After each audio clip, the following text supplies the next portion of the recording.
Hey, Cypress, thank you so much for being in worship today. So glad you guys are here. As you know, we're wrapping up our series called Here to There. And the whole premise of this series, frankly, was there's times in life we know we're here and sometimes we wish we were there. And then there's other times we don't exactly know where there is. We just know we can't stay here any longer. And again, if you've missed any of the first 3 weeks of this series, we'd love for you to go back, catch up online. Week 1, we talked about how it's important to prioritize progress over perfection. There's only one who's been perfect, that's Jesus, but we're all in the process of becoming the people God wants us to become. Week 2, my nephew, Davey Blackburn, man, if you weren't here to hear that teaching, his story, the power of forgiveness, and that key phrase, we all hold the keys to unlock the prison of ourselves through forgiveness when we've been hurt. Last weekend, Pastor Jackson talked to us about making sure we're surrounded by the right group of people, the right people that help us make the journey we want and need to make, and what the role of serving is. That serving other people, it seems counterintuitive, but it also is a vital part of what enables us to move from here to there. This weekend, I am so absolutely privileged to sit down with a very dear friend of mine, Jim Kress. Jim is a certified counselor. Our relationship, we met when Serena and I went to you for counseling down in Charlotte, North Carolina. Mm-hmm. I've told so many people it's a handful of days that completely has changed my life, our leadership. A lot of people know you from your theology and therapy podcast with Lisa Turkis. You're a featured guest there. I go online, I can't find anything that doesn't have less than several 100,000 views. New York Times bestselling author, you're working on your own book as well as others you've co-authored. You're involved with On-Site, The Oaks, Haven, executive training, and corporate training and counseling. And most importantly, today, you're my friend. And we're here to have a conversation about betrayal. So thank you so much for making time in your schedule to be here with us. You know, all the conversations we've not had a conversation about betrayal. Yeah. So it's not just same old wash, rinse, and repeat conversation. It's a topic that I live in the trenches of, and I know you know that. And I look forward, I don't even know all the questions you're going to ask, but this is a key topic, even in the church. Well, let's jump into it then. When I hear the word betrayal, I mean, a lot of times we go straight to Judas, know, who betrayed Jesus. Of course. There's betrayal of sometimes friends, sometimes it's a boss, maybe it's even self-betrayal. I know you were doing a staff development day with us. Talk a little bit, you made a distinguishing difference between a feeling or a state of being. Yeah. And I would ask you, how would you define betrayal? Well, I'm going to think first in the category of something that's historical, meaning to really do your life story work. And there are many nuances when it comes to betrayal. You've already gone to a big one in the Bible, Jesus. And he was betrayed by Judas. Michael Card put in a song years ago, "Only a friend can betray a friend." I don't think we're really betrayed by enemies. It's just the idea that that's what they do. They are our enemies, whether they're in the category scripturally of the world, the flesh, or the devil and all of his forces. So betrayal can come, and I don't think anybody's come through childhood by not being betrayed by a friend. Maybe someone gossiped behind their back. It's how it lands. And yet the nomenclature of it all, people may say, we're really going to call that betrayal, but it is. That's more at times on a younger developmental or micro level. And then go all the way on the spectrum of, which I've done so much work in, where people said, I got betrayed on a more macro level in a marriage, because there's not just a contract in marriage, there's a covenant. And one of Lisa Turkhurst's first books that I worked with her on was the book called It's Not Supposed to Be This Way. And nobody's going to get married and sign up on that day and all the wonderful celebration and say, I hope I get betrayed by that. So I think betrayal is anything that goes on when there is either a verbal understanding or contract in a relationship. In a marriage, you go through the vows and nobody thinks about them again for the next 20 years. But there were vows that were made there. There's an understanding sometimes that's not written down or not spoken, but there's kind of an understanding that you and I, we have a friendship, that you would not do something behind my back. It doesn't mean you won't. But if I have an expectation or a belief that there's an intimacy, the tighter, the rules get very tight, the more intimate the relationship, like in a marriage. So there's a sense that we assume, or we've even spoken, that this is how our friendship rolls, and then to feel that you did something behind my back incongruent with what I felt like our understanding was, that's going to be a betrayal. I do wish, just quickly, I tell people that every relationship you have, you can't find one, including with pets, every relationship has a contract.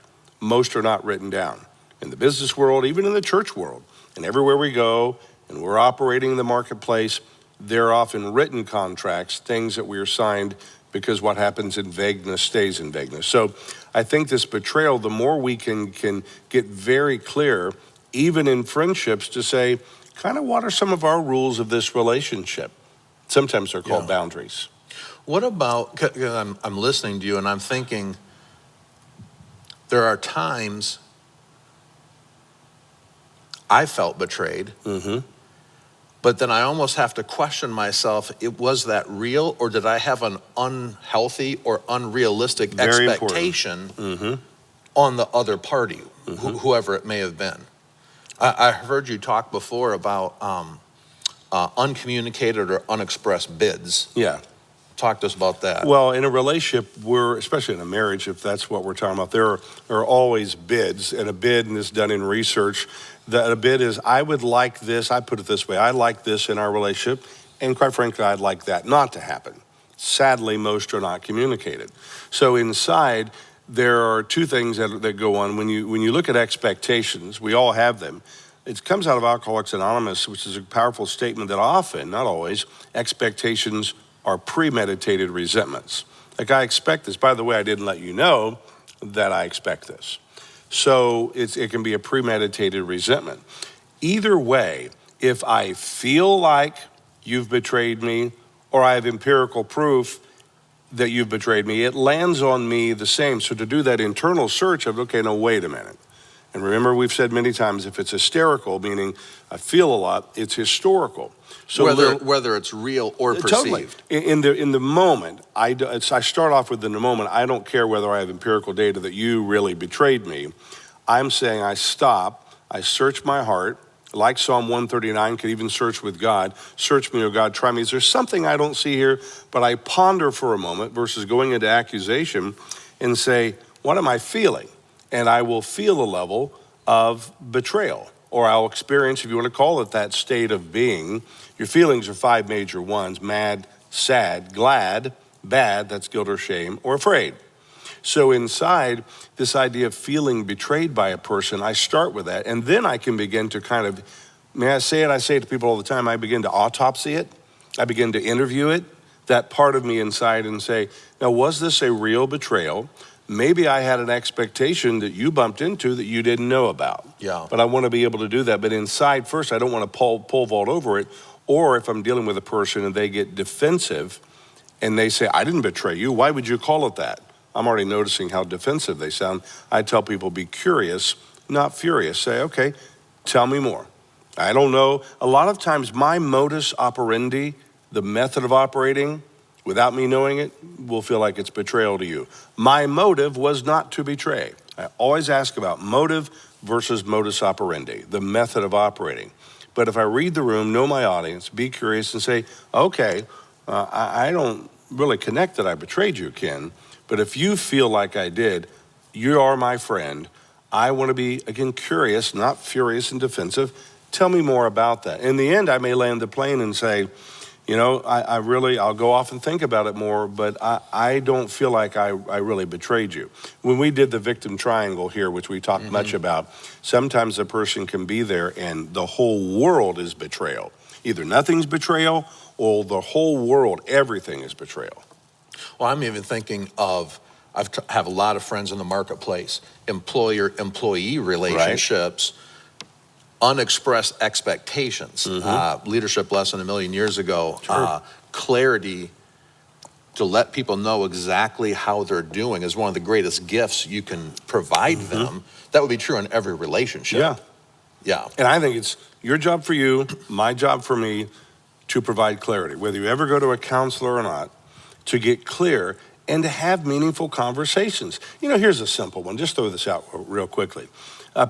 People could say my boundary is, for example, in this tech world we live in, hey, I give myself permission to not respond to your text for 24 hours. I'm not going to, every time you text me, guarantee that you see the 3 dots, meaning I'm there trying to do something.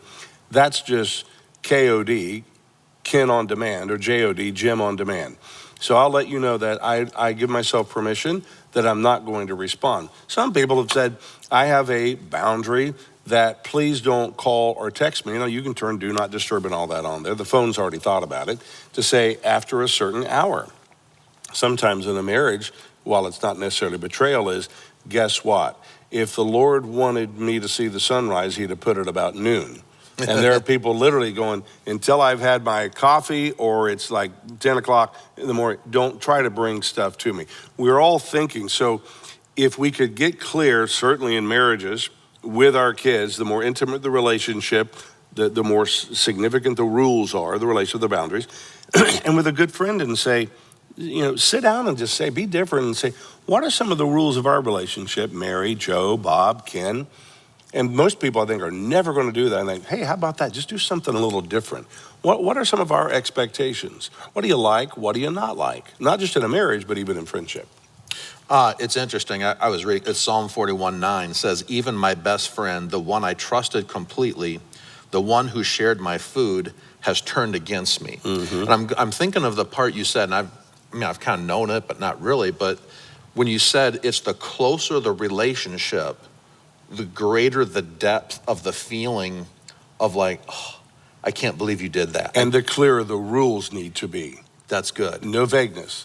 The more intimate. I mean, you go to a marriage, you know that the rules need to get really significantly tight of what we could do in a marriage, or it's a mirage, not a marriage. But yeah, very important. So let's go and let's just run with the marriage concept. Whether the rules were communicated or whether the rules were and expectations were assumed. Yeah. I said, I love you to death do us part. And I said, I'm going to love, cherish, sickness, health, like all the good stuff. And betrayal does happen in the relationship.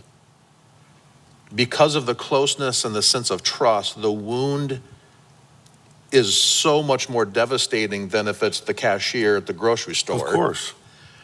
When someone feels betrayed, then what do they do? What can they do to not live in the hurt of the betrayal for the rest of their life? How do they build a bridge to move beyond that? Well, it's almost like you set me up on that. Prepositions matter. This is one of my sayings that I use. So to go first, I listen to questions when people ask, how do I build a bridge to go beyond that? Here's why I say prepositions matter. Because I want people to start first at ground zero, that red dot that I talk about that says, I am here, before they even think about the bridge to move beyond it. I want to say, what does this hit uniquely in me? Not what does it hit in a friend or someone else was betrayed and they just forgave and move on. Did they? What is this hitting in me? And again, sometimes if it's hysterical, it's historical, to think, where have I been betrayed? It's like a pebble in the pond. Those ripples go out. Where have I ever been betrayed? Clear back to childhood. Because often that betrayal of a spouse, if it happens, lands on a long runway of my life story that maybe I've never examined. In that, then, the preposition I use first is, how do I begin to move through this? That will imply, believe it or not, whatever your version, there are many versions now, the stages of grief.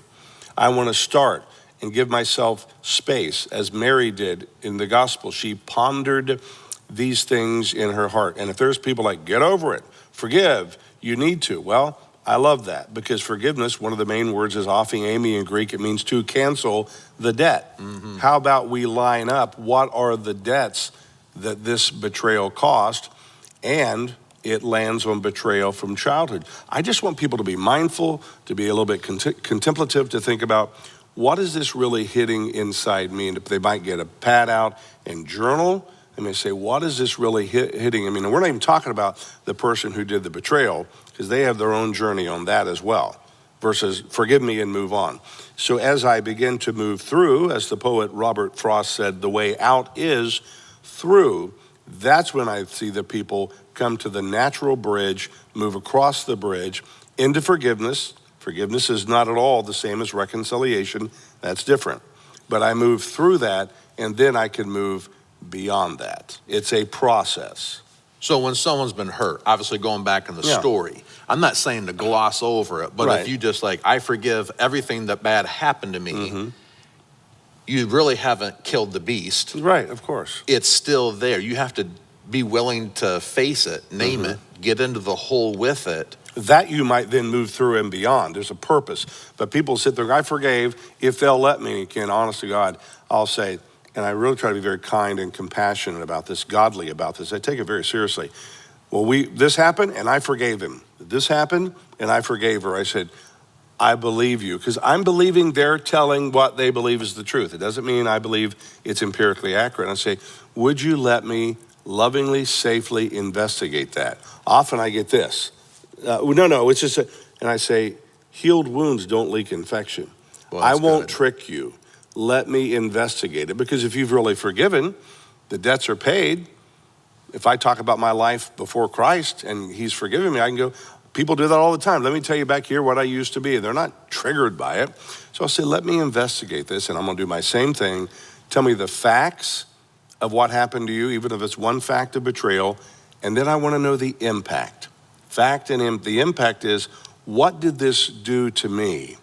And then if it's the debt, I'll use, you know this, 3x5 cards. I'll lay them out on my floor and say fact on one card. This is how it was betrayed. What did it do to me? Made me think of this, reminded me of childhood. I thought it would never happen in my marriage or whatever. And say, if Afi, Amy in Greek for forgiveness means to cancel the debt, is this a $5 debt? A $5 million debt? And tell me, I believe you, but how did you cancel the debt? I want to right-size the debt. And then if people do that, I've helped so many, a whole book was written on it, Forgiving What You Can't Forget. As you move through that, then people will say, you know what, I literally feel, I might have a dream or watch a TV show or hear a friend was betrayed their spouse. I can feel a little activated by going, nope, I really have canceled the debt, and get out of what C.S. Lewis called the prison of yourself. So I'll know that. I said, let me just walk with you. And sometimes it's like, you really have forgiven. It's amazing. I can just feel it on you. Other times we hit this cul-de-sac and it's like, maybe I haven't forgiven. I go, let's still move to get to cross that bridge. I don't want people just wallowing back in it. But a lot of people do. Either they never forgive, bitter, or they do cheap forgiveness, which is not good. And let me tell you what I think about that. Bible, Jeremiah 6:14. It's a great verse. God says, my people, they're doing that. Literally in the Hebrew, it says, they treat the wounds of the daughter of my people. So that my people out here, here's what they do. They treat, and in Hebrew, it's a compound fracture. This isn't a simple thing. They treat their compound fracture wounds superficially. They put literally a Band-Aid on a compound fracture, saying what? Peace, peace, when there is no peace. Now, there's a context of all that, but I still go back to that and say, I don't want to be a peace faker, right? A peacemaker is what I want to be. And to say, let me look at the wound, talk about it, forgive, even to say to that person, whether they ask for forgiveness, Lord, I'm taking them off my hook and put them on your hook. I literally feel like I will hand them over to you, God. But I don't want to do cheap forgiveness or bitterness and no forgiveness. I'm sitting here thinking of, quite honestly, just so many thoughts, but some of my own parenting fails in kids who have been hurt or have felt betrayed, and a parent, I've been, oh, you're fine, get over it, move on, rather than coaching them or teaching them to say, in a classic phrase, tell me more. Yeah. Why do you feel this? And to help them process through that. That's good. So, you think about, the role of forgiveness in the betrayal, whether it's from the past and the present. What is the next step then? And one of the things I appreciate from my own work with you, coach, consultant, counselor, is that it's not just words that we pray in our head or even speak out loud, but to physically move so that in the future, when the enemy, Satan, does kind of whisper, hey, you really didn't forgive that, you are still going to be victimized by that. I have something concrete to point to. No, I did. That's the day I made the decision to forgive. How powerful that is. What would you say is the next step then towards my healing, not to go beyond it, but to move through it? So I understand we're on video, right? Yeah. I'm aware of that, and yes, we are friends. Is there anything, I keep looking up at your head, and I've got one right here, so I'm in the club. I've got one on my lip right here. Do you have any scars anywhere in your body? You don't have to reveal them. Do you do that? I would take my shirt off, but I had a hip replacement and a few shoulders done. Okay. Think of it. That's beautiful, because that hip replacement is also about getting up and walking in newness of life. Let's go. If there's a scar there, we already know the answer.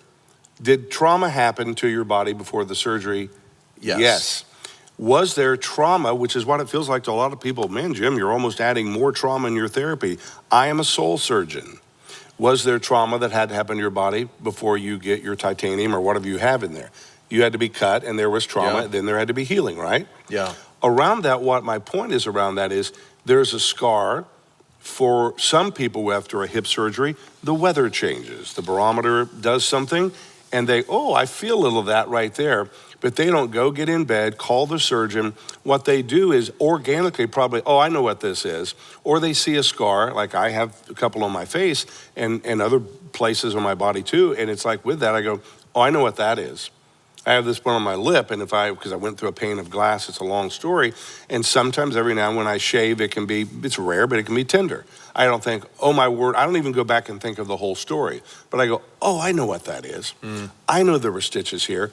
I know I had hip surgery, and I'm healed.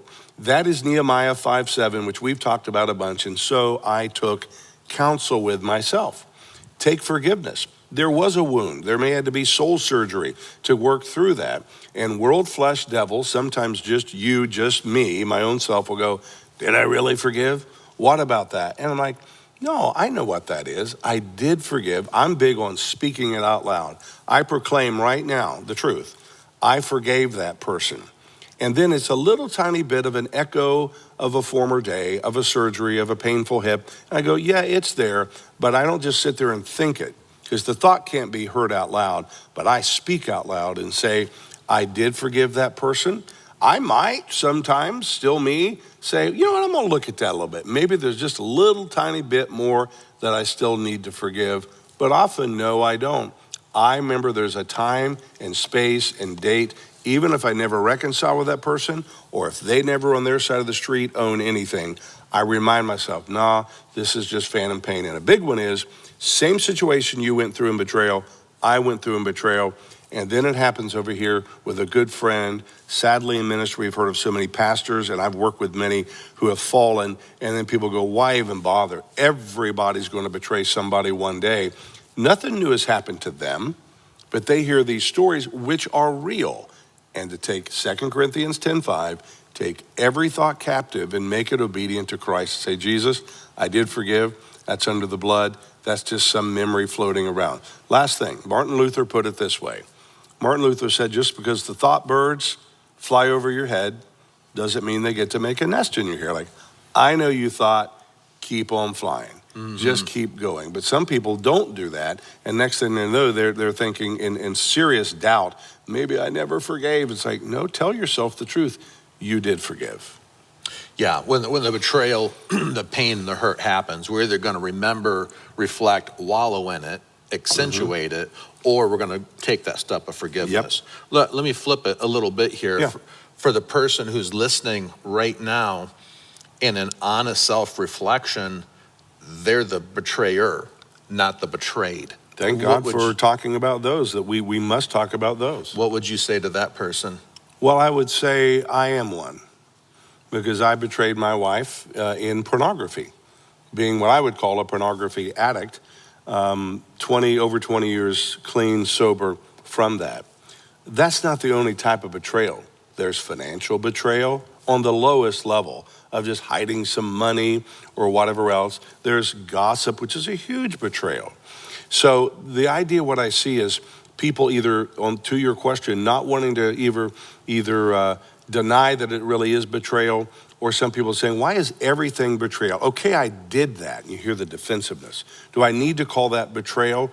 Don't worry about whether it is your motive to betray, but your modus operandi, again, the method of operating lands on the other person. Let's talk about us as friends. If you said, hey, let's talk, get a cup of coffee, we talk. When you did that, that hurt. Or you might say, I feel betrayed by you because of what happened. I'm always mindful of the scripture in the Greek says, be continually confessing your sins one to another. We need to be a confessional community. And if I say, well, I don't think I was trying to betray you, I don't ever want to lead with that. If I am the betrayer, because there are two people right here on the stage who've betrayed people. Yeah. You've done it, I've done it. And may we say, we've also betrayed ourselves. Come on. Talk to us a little bit about, I've heard you say that sometimes the hardest person to forgive is yourself. Sure. And it's the last person to forgive. How do you get there? Because I've talked to so many people. Sure. I've wrestled with it myself, but how do you get over that? That when I think of like what Christ forgave us, but yet then there's times we struggle to forgive not just another person, but ourselves. It's almost like you're canceling or contradicting, almost like you be more important than God. Well, I would take almost out, first of the 10 commandments, have no other gods before me. Judicially, we talk about we can kick that up to the Supreme Court. Experientially, if I will not forgive myself, hold myself in condemnation, when Romans 8:1 says there's therefore now no condemnation for those of us in Christ Jesus. I may not be trying to do it, but being an authentic Christian, a real person, I say, God, I got to start that you have forgiven me. Now, caveat, maybe he hasn't, because maybe I have not confessed it. We got to get into 1 John. There's a lot of things to talk about there in another place. But inside, there's a God, you've forgiven me. And I went, I'm a judge, a Supreme Court higher than you. I won't forgive myself. I love that you went there, because watch out for idolatry, quite frankly. Watch out that I am sitting there saying, you have forgiven me under the blood of Christ, and I won't forgive myself. Now, for a moment, take the word forgiveness out, because we get confused by it. Put in, aphiemi, you don't need to know that word, but in Greek, it means to cancel the debt. I want you to be a credit card company, a medical bill. I want you to look a hospital bill, and some people say, we're going to write that off. We cancel the debt. You can know, is that I owed $5,000. There have been people who owe $30,000. The debt was erased. So inside, again, we can talk about how do I work and get past it, get over it. Start with yourself. You might get, a piece of paper and write down, only on forgiving yourself, what are the top 10 things in my life where I betrayed another person, or buy one, get one free, I've betrayed myself. Yeah.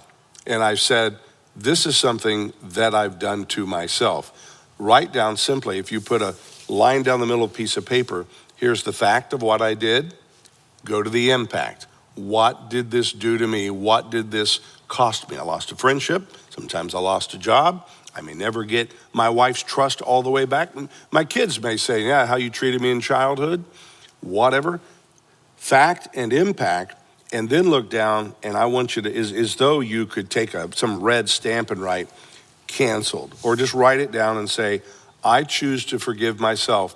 Canceling the debt means I'm never getting those days back.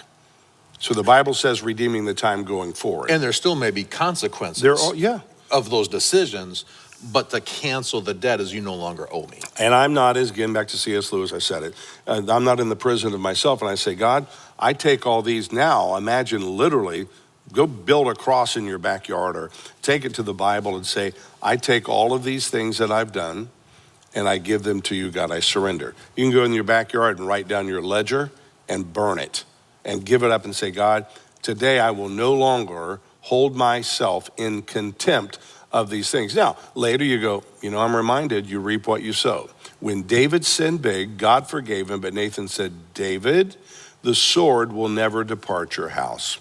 That baby will die. So there are consequences that go on, even if you're totally righteous, reset with God. There are still laws in relationships. Some people say, you've really changed. I forgive you, and I'm not reconciling the marriage. I'm still going to divorce you. So there are always consequences, but inside, I want, again, back to just do your story work. Go to a counselor, be with a good friend, talk about the top 10 things that you've done that are failures in your life. And then to be able to say, here's the impact again, and I cancel the debt. Cancel the debt for the other person. Cancel the debt for those who have wounded me. That's right. Cancel the debt for myself. Yep. Talk to us just briefly then, that healing, growing process. We've been in it, we've gone through it. The role of boundaries and godly friends to make that journey with us. Yeah, so, Job had 3 friends and they weren't very good ones.